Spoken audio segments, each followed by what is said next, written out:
Hey everyone, welcome back to the Guri Show podcast.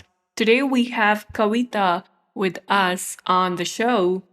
She's a B School lecturer and entrepreneur turned business success strategist for visionary, ambitious women who want it all: the global impact, consistent income, and the freedom lifestyle. Kavita specializes in working with entrepreneurs and small businesses in two phases of their development. Number one, start your business. You have a passion or expertise or skill to do something to contribute meaningfully to the world, and you know you need some help getting started. She guides you through a proven step by step process for developing a clear path, purpose, and a game plan for making your idea a reality or turn your knowledge into a profitable online business. Secondly, grow your business.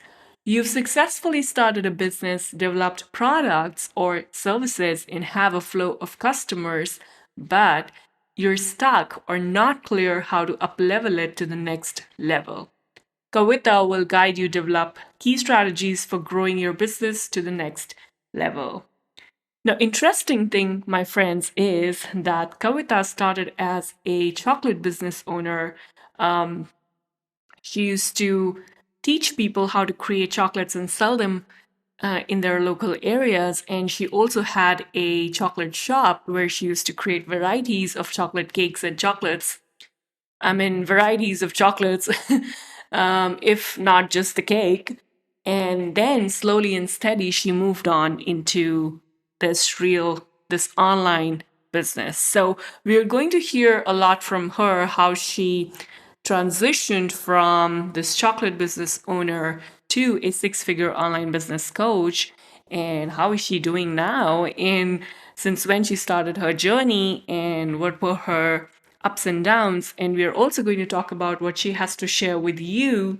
If she has to share some tips with you, we are going to talk about all of that with Kavita today on the Guri Show podcast. So stay tuned. Hi, Hello, how are you? I'm good, thank you. How are you? I'm good too. Super excited to have a conversation with you. Yeah, me too. Yeah. So, like, where are you from? We're in India, and it's just sometimes feels so like you find people on in Facebook groups, but you know that they are from the same country, and it feels good.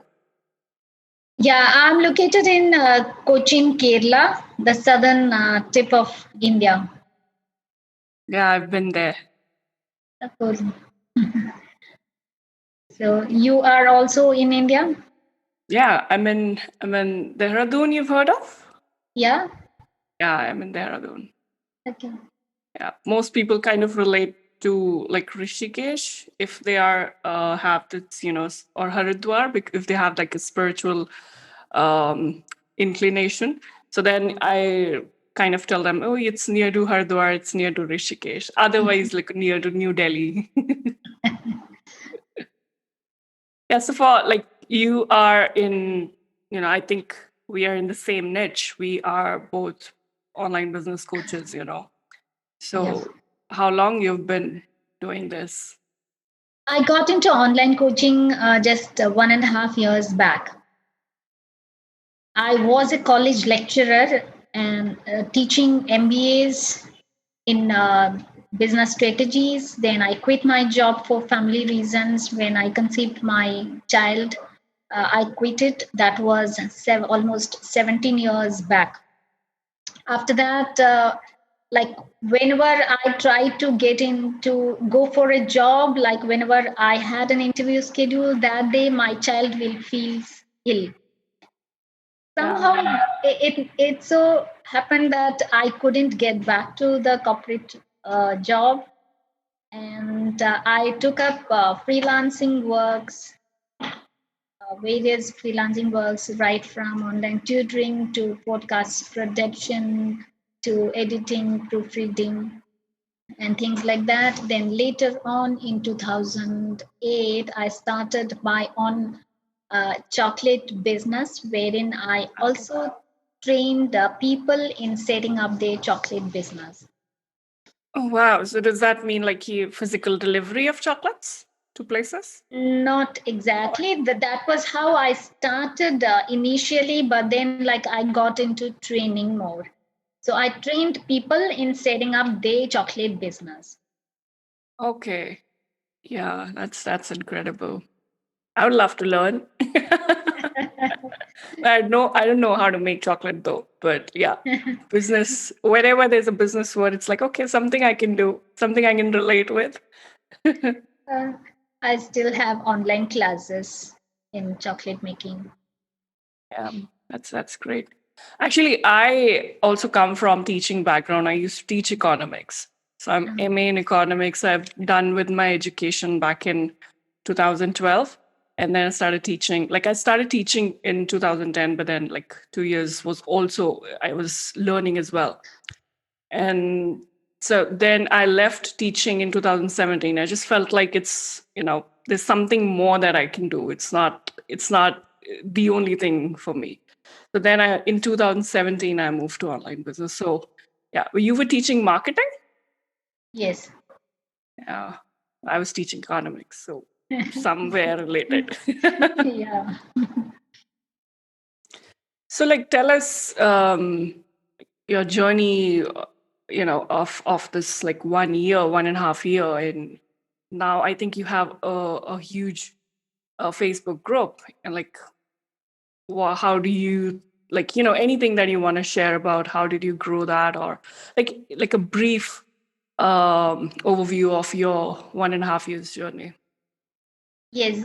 See, when I entered this industry in 2019 August, like it was a totally new beast for me. Like I didn't even know what is a sales funnel or what is meant by email automation, what is an email autoresponder, how do people track. So all these terms were totally new to me. And that was the stage at which I entered in this industry. And so it was a learning curve for me. And yes, I had to put in a lot of efforts to learn all this. And also at the same time to build my brand.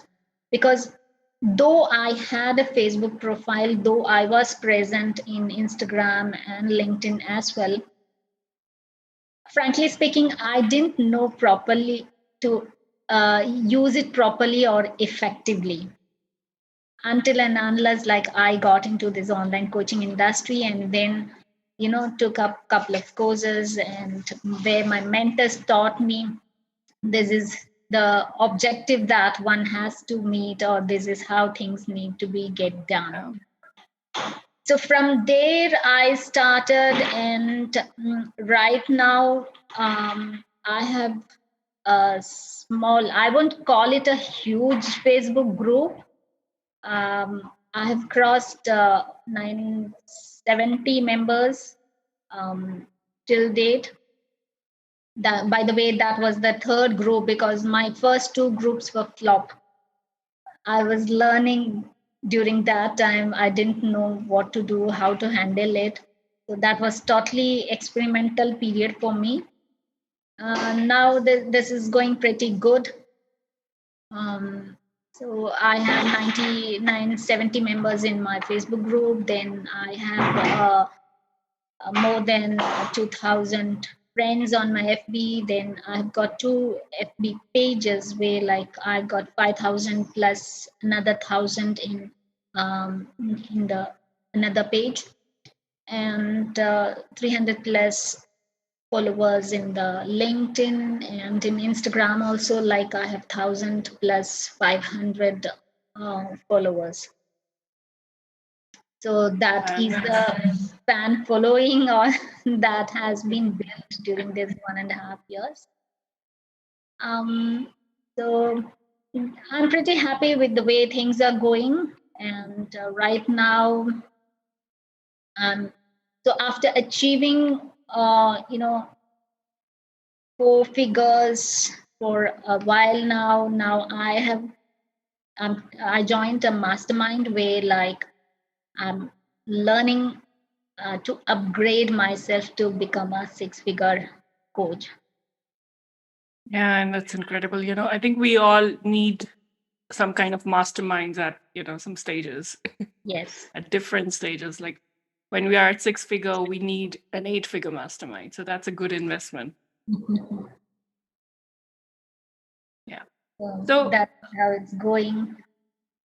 I think it's going pretty well because it's just been 1.5 year, and last year was a mess for like each one of us. It was so um it wasn't a comfortable journey, like a roller coaster, because sometimes I'm not sure how it like how good or how bad it was for you, but yeah, it was for sure a roller coaster. Right. Yes, yeah, last year had its own ups and downs, but then, like, every opportunity, every situation brings us some opportunities and it teaches us something. Correct. 100%. 100% correct. So yeah, like how was your business last year? And yeah, did you launch during that time? Did you sell anything? Were you able to? Yes, that was the time when I launched my first uh, signature program, which is known as Passion to Profits, where like I help women in turning their passion or expertise into a profitable, scalable online business, which they can, automate at a later stage in the process. So I That's great. launched that program. That is a 4-month program, and yes, like I didn't sell much, but yes, like I got few students, and they are doing well now. Good to know. I mean, I think in the initial phase, we are all testing and learning. So even if we get a few sales, it's always good. It's like validation, Yeah. you know? Yeah. So how long is that? Like you said, 4 months, yeah? Mm. Okay, that's nice. And it was the first time you launched in 2020? No, see, that was the long program that I launched in 2020. But otherwise, like I concentrated more on doing, short-term mini trainings, workshops Mm, in a 4-week intensives, yeah, which went that's very well. nice. That's nice. So, like, give us an overview of how you like. So I'm thinking I should ask you a couple of questions, and like starting from what's your vision like. And one of the question is on a very personal level, because we are both Indian women and we know it's tough to you know scale in an international audience. So we have our own disadvantages and advantages. So that is a question like I'm putting out to you on a personal level. Like, well, how do you see that more Indian women should um, come out of their comfort zone, especially young girls, like in not really young, but women from 20 to I 40s, yeah. understand. Yeah. So, how do you think we should help them? We should help ourselves as well. Not like I'm saying let's help them, but let's first help ourselves. And the next thing is like, what's your vision on an international level, like for your own business? Yeah. Yes. See, to answer this, when I entered this online coaching industry, I didn't enter purposefully thinking that I want to do coaching. I actually attended a marketing training for 1 month for making, for my chocolate business. And that training actually opened up doors for me. I mean, that was the time when I realized my disadvantage or the lack of exposure what we as Indians and especially as women have here. That was an eye opener for me. And that day I actually realized that I've got a lot of things to do. I can do a lot for myself and for women like me. Because during that period, like I was already coaching, and I had already coached a lot of people, both men and women, in setting up their chocolate business, which mainly people did as a home based business or as a small business. Yep. uh, so like I knew like what are the difficulties that they are facing, like what are the questions they have, and what is the scenario. And apart from that, like at that time I was active in some business networking groups here. So uh, I was pretty aware of the situation here. So this particular training, it actually that made me that gave me an entry, and also that was the um, eye opener for me in lot of ways. And that is how that made me come into online coaching industry. That Well, is what. yeah, I've had my eye-opening incident when I was coaching under these two famous people, like famous people in India. Um, so they are basically, one of them is teaching blogging, the other one is teaching Facebook ads. So I was learning from them. And when I say famous, I mean in their niche, they are famous. Mhm. And so then I realized that, okay, but who do I teach to? Like, where is my market? Your audience, I mean, their audience was not my audience, And so I was like, I am completely into online courses, but where is my audience? So, and then I realized there's a huge international market, but I need to kind of start making my place in that market, and not just to cater to international audience, but also to uh, you know come to a place where I can stand and help Indian audience as well. So that was an eye-opening moment for me. Like, okay, I'm learning it, but how do I deploy it? Like, I mean, to whom should I deploy it? Yeah, I was like, that's a good thought what you are having. uh, See, to this I would say that we, as as woman and as Indian, we have got two challenges. One is that, like, if we cater to only Indian audience, I'm not sure how many women are ready to come out yeah, of their shells of various yeah, yeah, I get your point. groups, both personal, social, religious, regional Different things. Yeah, uh, barricades. So they have to break their shell and come out. They should be courageous enough to do that in the first place. And secondly, like these concepts, like now you should be knowing, like most of these concepts are pretty new to the Indian market, or many people correct. are not aware of these um, what do you call that, these nitty gritties of online Business. industry Yeah, or coaching yeah, industry in correct. particular. So they should be ready to put in effort and learn at whatever age level they are. So, like, we all know that once they reach a certain level, they stop their studies. They are either comfortable with their job or they are comfortable with their family, like I was for such a long time. Yeah, But how many women like you and me are ready to come out of that and do this? That is the first question. correct. Number two is like, when we cater to the especially the Western audience, uh, I I still have the doubts. Sorry, I still have my own doubts, like to what extent they will accept us as their Yeah, coach. coaches. Yeah. Yeah, that's a huge challenge I faced too when I was studying. I mean, sometimes I face it like now as well. It's not that I'm an established, international coach. So, but that's a good question. But I think some of it like people sometimes say most of it is a mindset issue. I don't think it's a mindset issue to that extent. It's a reality, people do not want to accept people as their coaches, to whom they don't see as, I mean, I don't know if I should use the word, but in some way superior, you know.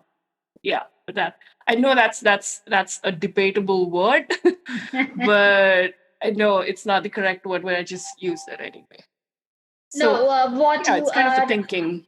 I agree to some extent to what you felt, because earlier I also had this doubt in my mind, and though I didn't discuss with people at a later stage, I talked to people around from across the world, various coaches, my friends, the students like whom we did the coaching together. So, like, though they tell that it's a mindset issue, what I'm having, but I realize that it's not the mindset thing as you, Yeah, because at least with a majority of the people, they have some kind of apprehension in dealing with Asian people, especially yeah, people from our country. yeah, yeah. You're right.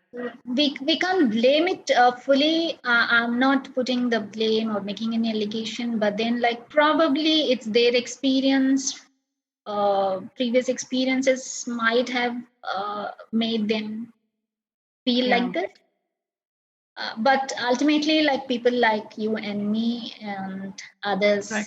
are at the Yeah, we have receiving. we have to grow in, because we have great minds. The way we learn things, the way we implement things, it's completely uh, it's fast and it's different from the way people from other countries do. We are brought up, we are primed, we're kind of hardwired for that.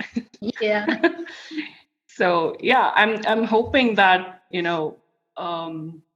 I think it's, to an extent we are seeing it also, that more and more women, more and more people, in general, Indian people are, taking, kind of shifting their beliefs and kind of taking this route to a different journey. Like from, like we as Indians have a traditional journey. There are certain professional areas that have been fixed for us for so long, but now we Yeah. are taking different routes. So that's great. Yes. And you won't believe, and I'm sure that you would agree, that this younger generation that's coming up, they are so keen to learn digital marketing and online Yes. business and entrepreneurship. Yes, people are ready to explore new and the unconventional jobs or career. Yeah, that's the correct right word. That's the right word. So yeah, so I think I love your thoughts, and this is obviously a very personal question. Only I can ask to an Indian, and normally I don't ask it to, like, any other person from another country or culture. So let's take it to, how is your, like, how do you think your current course or your current coaching program is going to help your audience? Like, what changes can it bring to their life? Yes. Um, See, earlier, like my program was only intended to monetize their expertise or passion. Right now, I'm working after joining the six-figure mastermind. Like now, I'm being trained uh, to design a program which is at a higher level. So I'm actually working on coming up with a coaching program where like I'll be helping um, working women in setting up their passion and purpose based businesses without any overwhelm, or Yeah, without much without having to hustle. do yes, without much hustle, so that like they can still find time to spend with their family and friends. So that Yeah, is the one. that is going to come up. And I'm sure people are going to love it. And it's a huge bottleneck, the time, because women can't really spend too much time on their business, especially married women or Yes. the ones with kids. I mean, it's not even like an excuse. It's the reality. You have to spend time with your kids and your family. I mean, it's a reality. Right? So Especially only in our cultural setup, we can't. yeah, I totally agree. It's good that I'm not married yet, so in some way, but it's in some way it's good. But so I try to spend give as much time to business as I can, so that later on I can uh, spend more time with my family, the future family. So I'm trying to like spend more hours and devote more time to business right now. So in a way, it's good for me. So I'm hoping and I'm sure your new coaching program is going to be a success.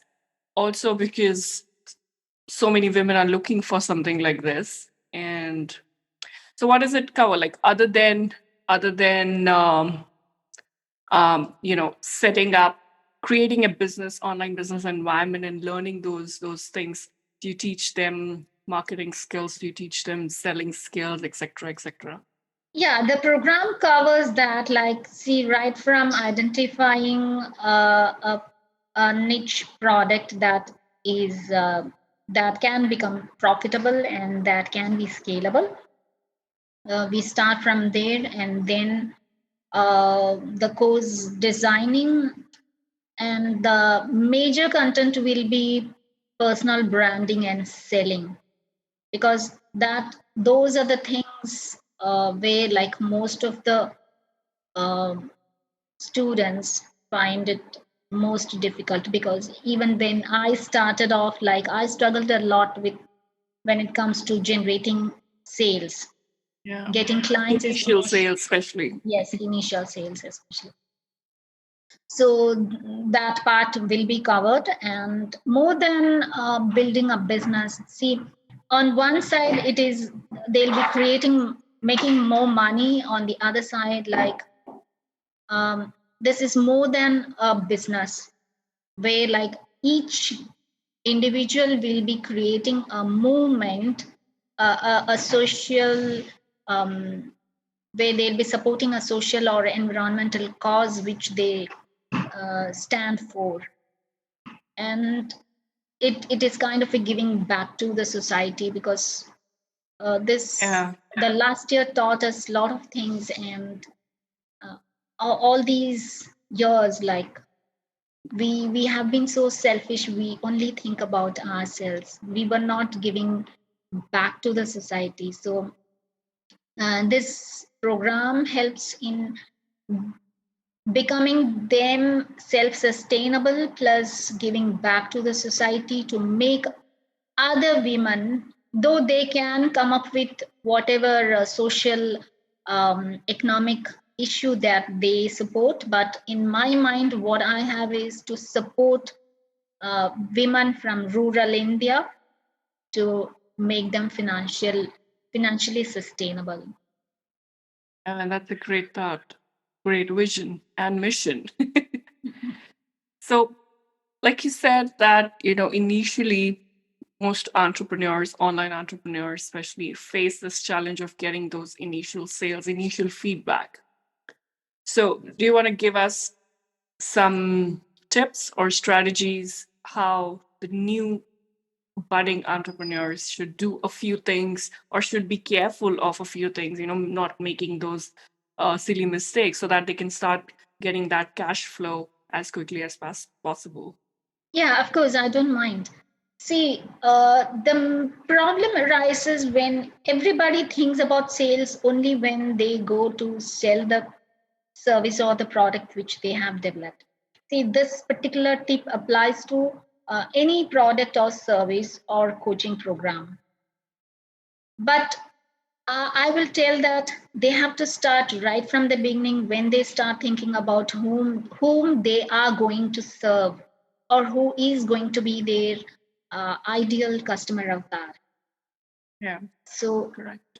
the initial point starts there, because you know what happens, most people, at least 99 percentage of the people uh, whom I have come across, they feel that, including me, like we all feel that, okay, I want to get maximum clients, I want this person also, this person also, and I want to serve everybody.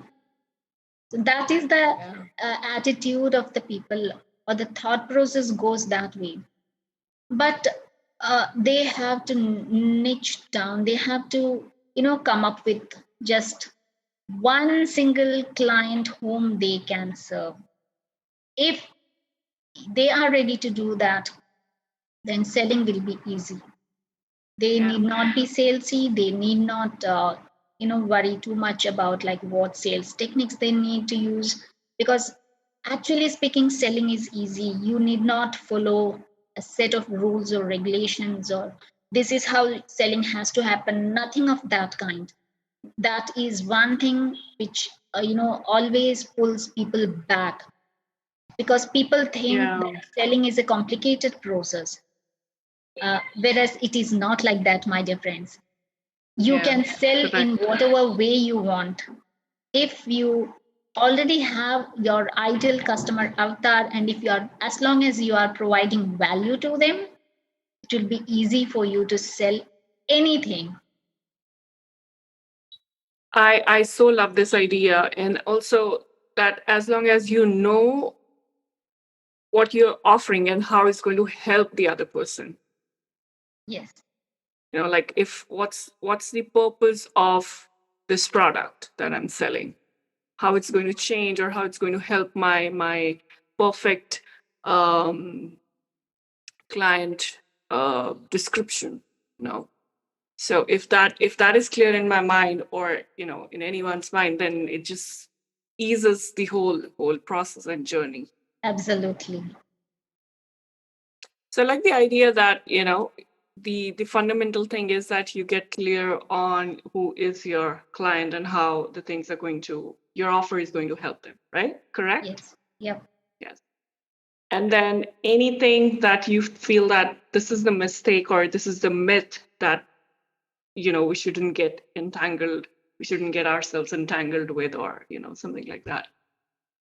Because but like we and both of us know that we've made a few mistakes in the beginning. I have for sure.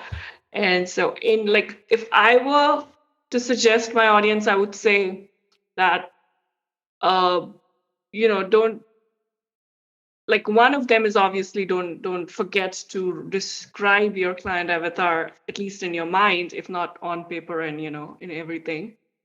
uh so that's the fundamental thing. But the another thing that we should avoid is trying to create too many products and just jumping from one to another, thinking that this is the perfect. No, no, no, no, this is not working, it didn't sell, let's move on to the another one. That's something I would suggest my audience. So yeah. Yes, I always tell this example to my tribe, the inside the container, because from my previous business, one mistake what I did was, see, I started off with chocolate making, then my clients asked me, why don't you provide cookies? So I started making cookies. Why don't you make the cake? I started making cake. And the cake itself, like some people asked for cream Hmm. cakes, some people asked for travel cakes, some even asked for theme cakes.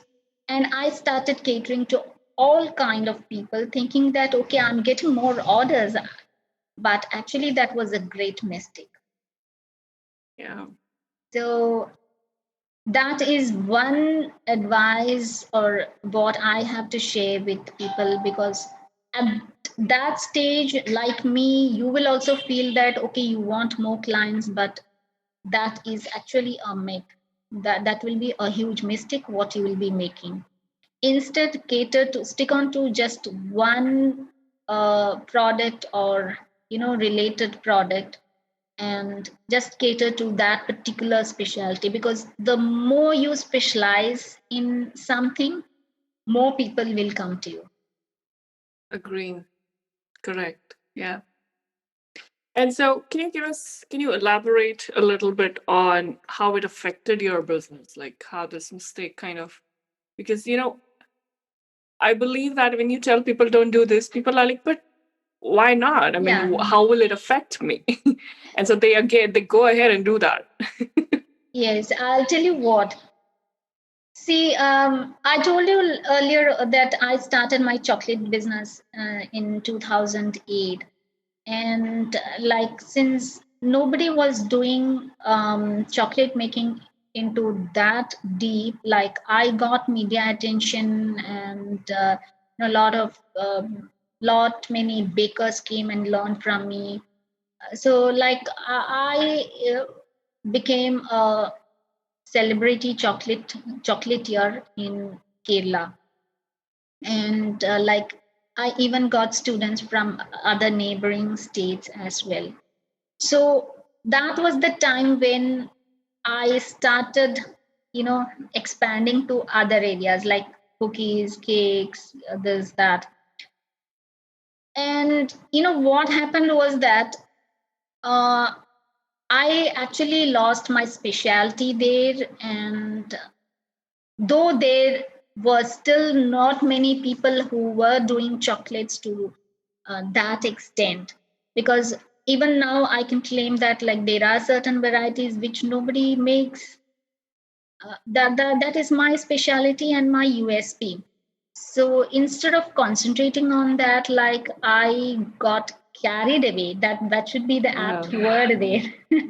Thinking that Yeah. I can get more clients, I can make more money, but Now I'm into actually, business. Let's yes, experiment. yes. Yeah. So like, I actually kind of um, you know uh, kept my actual clients at bay. This is almost like, I'll tell you, like, if you are a teenager and if you are going to shopping, say for example clothes, if if a teenager goes, like, the teenager's preference is different Yeah. from that of 20 to 30-year old, or 30 to 40-year old, or somebody 40 to 50-year old. Right. So if you are having a store and if you're telling you come everybody, I can cater to all these age groups. And if they come and see mainly clothes for teenagers, it's not for them. So they will just move away. So that is exactly what happened with me also. Like, a person who wanted chocolate, when they came to my website, like, or my place, they saw this, and they thought, like, they didn't want cookies, they didn't want cakes. And ultimately, like, since I was catering to other markets as well, my attention got diverted to all this, and I couldn't become an expert. I just became a Yeah. generalist. Yeah. So your specialty got lost amidst everything, and then you just became like a general store selling Yes, everything. yes, Yeah. I think that's something to be careful about. Like everyone should be careful about. And I know I face the same issue. I won't lie. Because in the beginning, I was thinking, now I know blogging, I should create a travel blogging course because I was traveling at that point in time. So I felt like, okay, let's just do travel and blogging course. I should do a Facebook ads course. I should do an email marketing course. I should just do everything, create 10 courses. And so, and my mindset was that if someone uh, visits my site and they are somehow interested in buying something, they shouldn't feel that, oh, this is something I don't want. I felt like, okay, if they don't want X, I should give them the Y option. I should give them the Z option or ABCD option. But that kind of, like you rightly said, that messes up with your speciality, and kind of But affects your in fact, business. like as you told, like even at that stage, if somebody would have come and told us, we wouldn't have listened unless and until they have clearly explained this. Yeah, yeah, so well said. Now we can do Yeah, now like we we can can do to do. we can do to other people, and that also brings uh the importance of the right coach into limelight, because sometimes we tend to ignore what other people are suggesting us just because we don't like, like we hear it all the time, that people buy from someone they like, know, and trust. At the same time, we can buy from anyone, I think. It's just that, can we listen to their advice? And that's where trust comes in, because there are 10 different coaches can tell us 10 different things, Yes. but whom do we follow? Whose advice do we follow? That's where the trust thing comes into picture, right? Isn't it exciting? Like it to me, it just blows my Yes, mind sometimes. yes, that is also there. But then, like, there are lot of coaches. When you take, international scenario, there are so many coaches. Like I myself got, you know, got the admission to various coaches, and then like I had to quit because once we got inside, we come to know that it is not what they are saying Mm. earlier.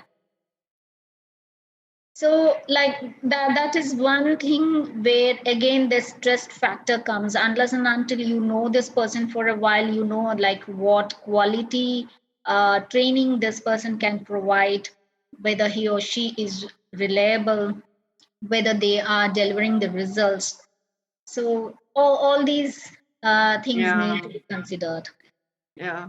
And I think people are becoming more and more aware about all this, that before Yes. investing, before listening to and falling for the hype, you should also see whether this will be like, in your this will match your zone, like I can fall for the hype, but then whether this person is matching my tone, my voice, my purpose, all those things.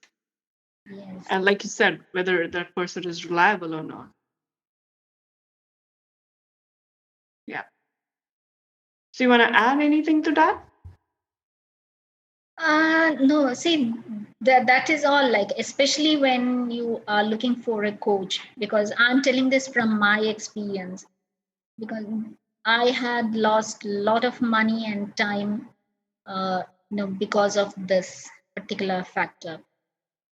See, whenever you are looking for a coach, uh, he or she might be advertising hugely.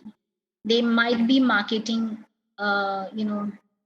hugely, but then like don't fall for big promises and uh, you know lucrative promises unless and until you really talk to some students, or like you try to know this person by being in their container for a while and know like what is the quality of uh, value they are providing, Yeah.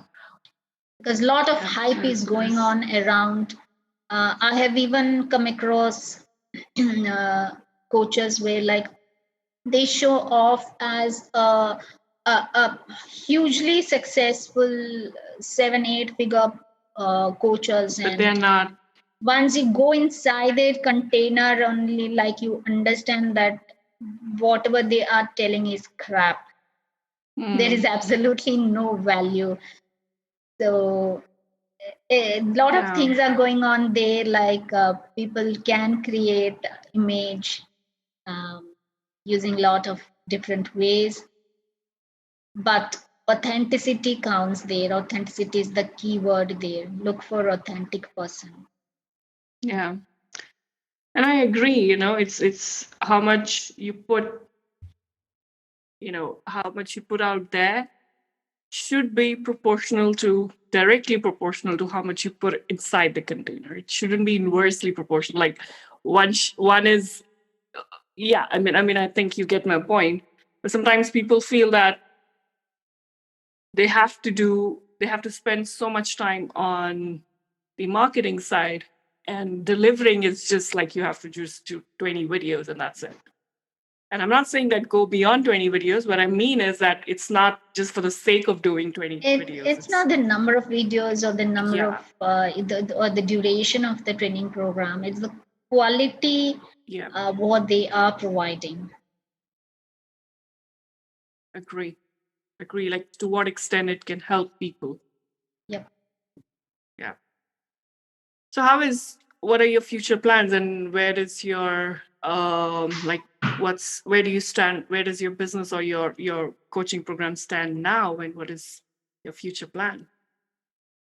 Yes, I my mission is to help at least 1 lakh women uh, to build their business and create a mass movement which can create a huge change in the society.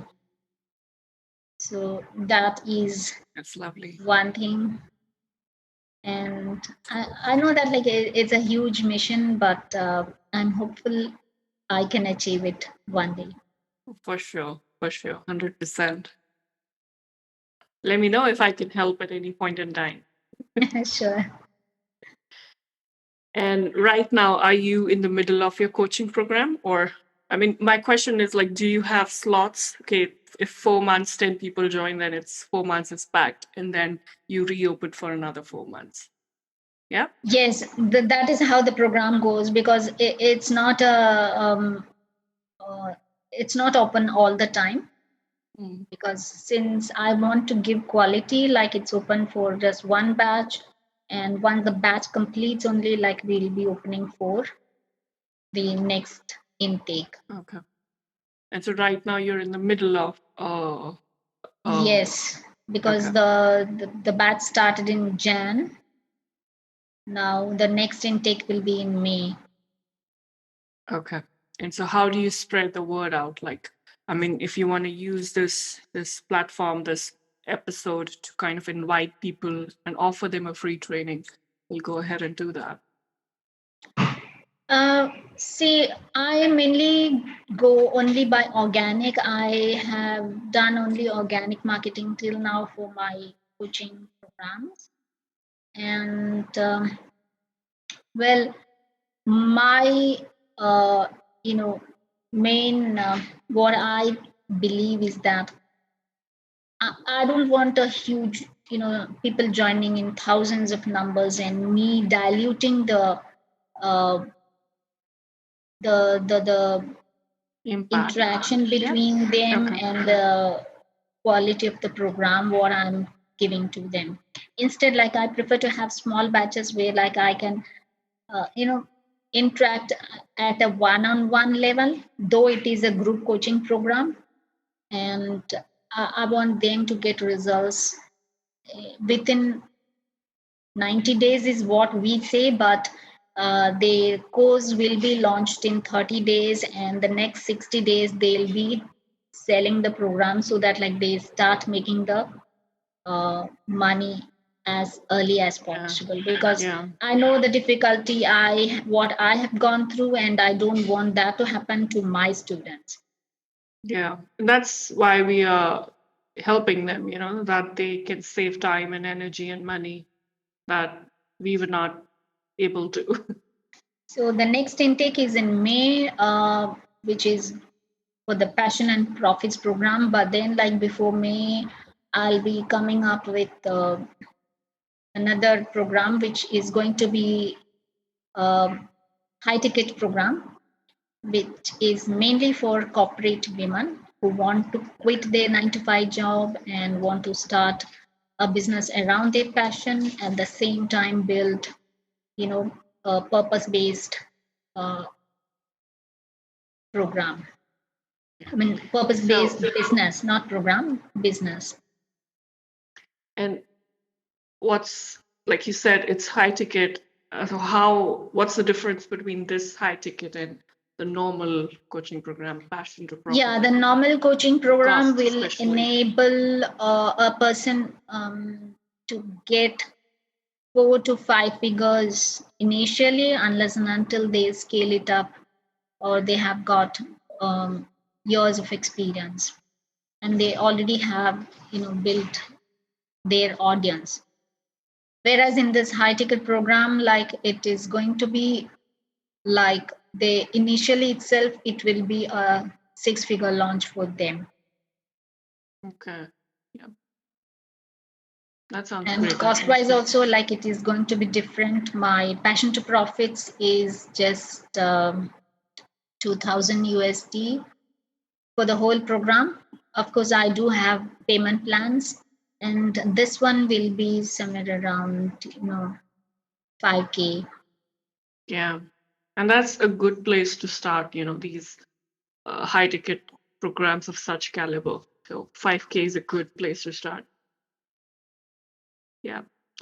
So I Yeah, wanted to but ask you a since question. like I Like, have not launched that program, like if any of your audience is interested, they can join the beta version so that like I can they can exchange testimonials in return for this particular program, and it's open to only 5 people.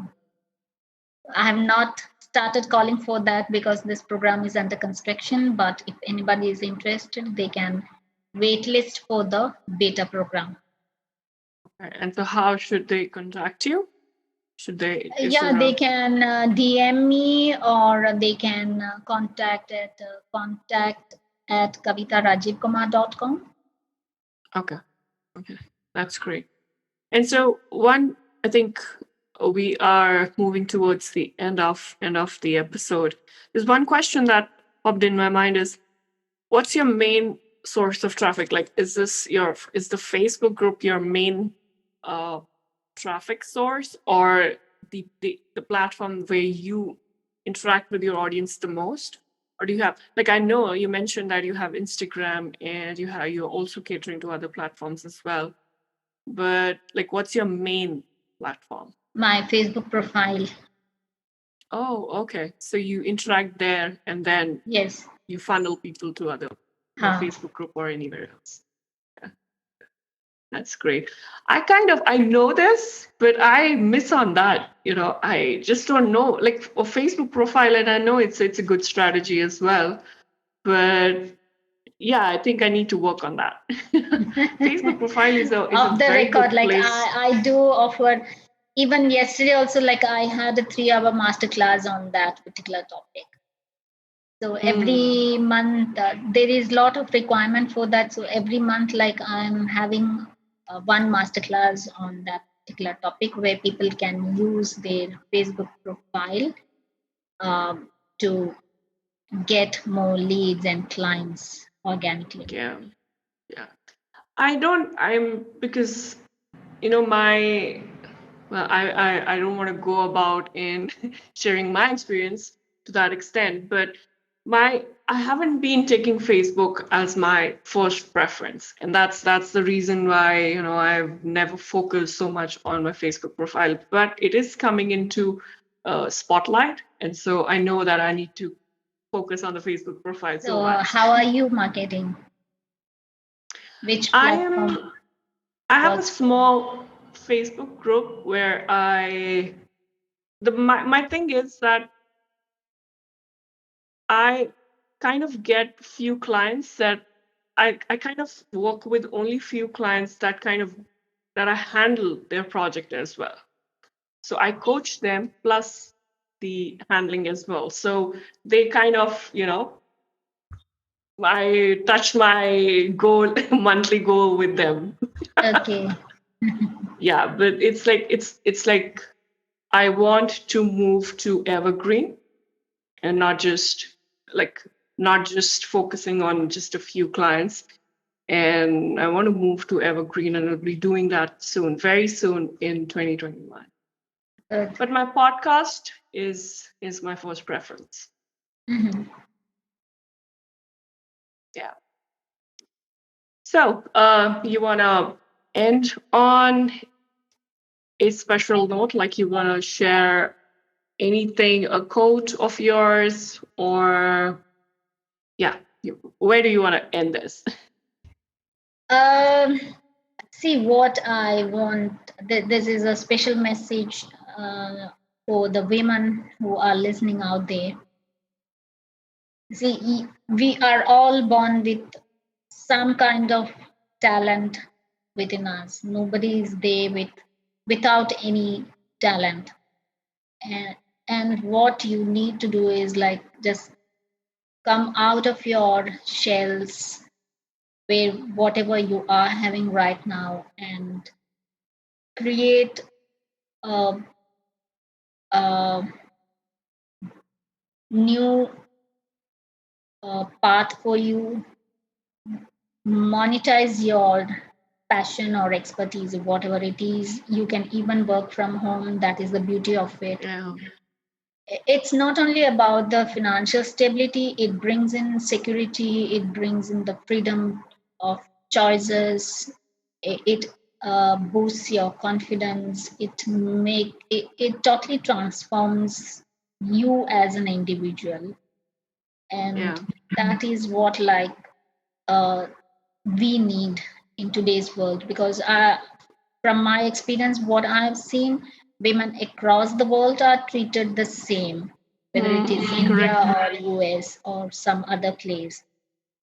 So you need to Yeah. stand up for yourself and create your own place in the world and leave a legacy for yourself and your future generation. Yeah. And that's so well said, and I resonate with it so much. Thank you, Govinda. And I'm so grateful for having you. And, I haven't done guest episodes for quite some time, but I've started them again. And so it's good to have you.